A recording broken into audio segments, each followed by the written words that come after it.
राहुल गांधी, आपको देश के खिलाफ इस पाप के लिए देश की जनता से माफी मांगनी ही होगी। भारतीय जनता पार्टी के राष्ट्रीय अध्यक्ष जेपी नड्डा ने सुबह सुबह अपना एक वीडियो ट्विटर पर पोस्ट किया। वीडियो देश के नाम है और जिक्र हुआ है राहुल गांधी का। वीडियो में जेपी नड्डा ने कांग्रेस सांसद राहुल गांधी को लेकर कहा कि उन्होंने विदेशी धरती पर भारत को बदनाम करने वाली बातें बोलकर पाप किया है। मजबूत भारत, सशक्त लोकतंत्र और निर्णायक सरकार से भी भारत विरोधी लोगों को हमेशा दिक्कत और तकलीफ रही है। दुर्भाग्य की बात यह है कि इन देश विरोधी गतिविधियों में देश की सबसे पुरानी पार्टी कांग्रेस पार्टी भी अब शामिल हो गई। जेपी नड्डा ने कहा कि राहुल गांधी देश विरोधी टूलकिट में शामिल हो गए हैं। वो विदेशी ताकतों से दखल की मांग कर देश विरोधी साजिश का हिस्सा बन रहे हैं। नड्डा ने कहा, इससे पहले कांग्रेस के मणिशंकर अय्यर ने भी पाकिस्तान में जाकर भारत के खिलाफ गुहार लगाई थी और अब राहुल गांधी खुद विदेश जाकर भारत के खिलाफ गुहार लगा रहे हैं। किसी दूसरे देश से भारत के आंतरिक मामलों में दखल देने की मांग करना भारत की संप्रभुता पर हमला है। मैं राहुल गांधी से जानना चाहता हूं कि यूरोप और अमेरिका को भारत के आंतरिक मामलों में दखल देने के लिए उकसाने के पीछे उनकी मंशा क्या है? विदेशी षड्यंत्रकारियों से मिलीभगत करके आप भारत की आर्थिक घेरेबंदी और सामरिक घेरेबंदी करवाने का प्रयास कर रहे हैं।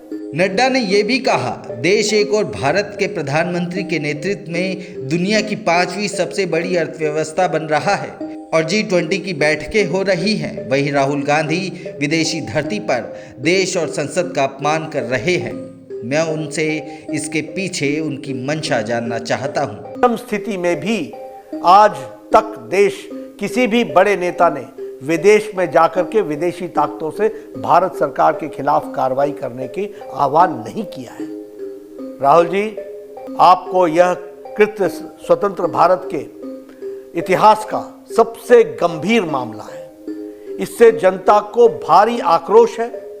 जनप्रतिनिधियों में भी आक्रोश दिख रहा है। हर राष्ट्रभक्त सांसद इस समय अंदर से आहत है।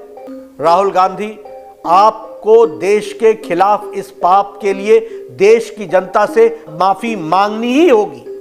अब स्पष्ट हो गया है कि मणिशंकर अय्यर का प्रधानमंत्री नरेंद्र मोदी जी को हटाने के लिए पाकिस्तान से मदद की गुहार लगाना और सलमान खुर्शीद का मोदी जी को हटाने के लिए विदेशी मदद की मांग करना उनकी व्यक्तिगत सोच नहीं थी, बल्कि यह कांग्रेस की सोची समझी और उनके शीर्ष नेताओं की यह सोच रही है। यह बात उजागर होती है। उधर कांग्रेस अडानी मुद्दे से पीछे हटने का नाम नहीं ले रही।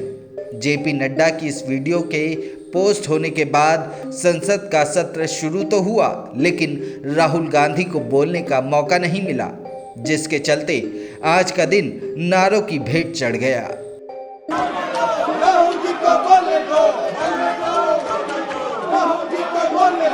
हालांकि राहुल गांधी की अगुवाई में कांग्रेस समेत विपक्षी दल धरने पर बैठ गए, जिसमें सोनिया गांधी भी नजर आई।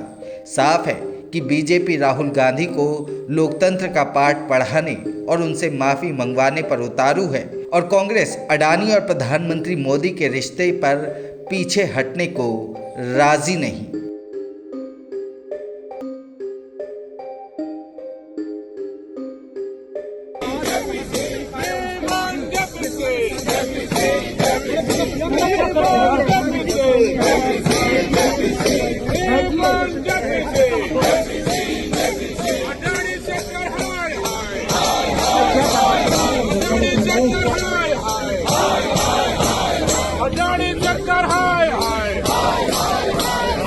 फिलहाल के लिए इतना ही।